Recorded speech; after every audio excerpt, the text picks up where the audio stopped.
the maxilla and the ethmoid, or the medial wall of the floor. So, and the angle between these is the angle of the orbital strut, which is the focus of my talk today. Why measure this angle? The orbital strut, we realized, is an integral part of orbital reconstruction, and it plays an important role in globe position and extraocular muscle function.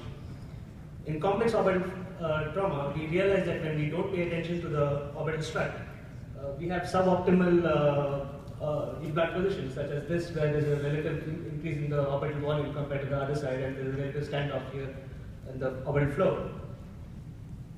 We often have to use navigation surgery and 3D printing of skulls to get optimal position, and which we think is quite expensive. And we thought there should be an easier way to do it. So we thought, why not use the angle of the orbital strut, the non-damaged side, to repair the damaged side? So for that, I need to answer this, whether there's symmetry between the right and the left side. So that's precisely what our study is about, to justify this mirroring. What did we do? We did a retrospective review of 162 CT scans, and we measured these angles at 3 standard locations. This is a graphical representation of which coronal cuts that we took the angles at, the rim, the middle, and the posterior sides. And the results were that we had 3 points of comparison with each CT scan, which gave us 386 data points for the whole study.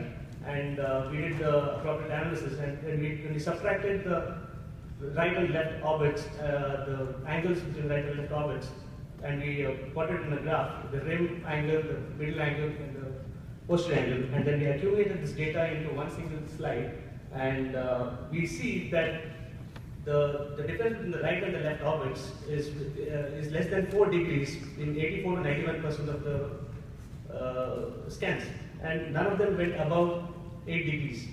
And when we plot them in the bland orbit difference plot, we see that there are very few outliers outside the 2 standard deviations, which was around 5 degrees around the mean. And does this symmetry change with ethnicity? In our cohort, we couldn't find any difference in this symmetry between the groups. Of course, we need more data to substantiate that.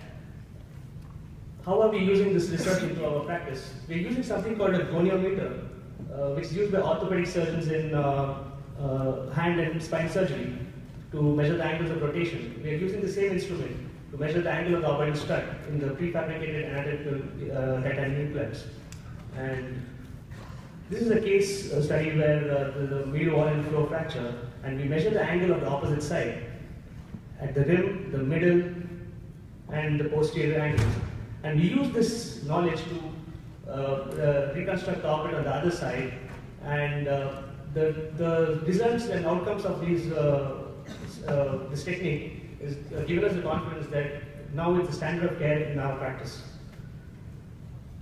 Mirroring has always been used in navigation surgery and image-guided surgery, and the complex 3-dimensional structure of the orbital strut has said to be difficult to reconstruct without this image guidance. There have been attempts at customization where they've prefabricated implants for skull-based surgeries, for titanium implants for orbital fractures, and also the Metzer et al. Have even produced a prototype machine which prints out the implants for each and every patient, which we think is expensive as well as not practical in our daily practice. What we want to say in conclusion is that our study shows that the angle of the orbital strut is an important tool in orbital reconstruction, and it also shows that it's symmetrical, and so mirroring is definitely justified. And the application of this cost-effective alternative to navigation surgery improves outcomes at much lower cost. Thank you.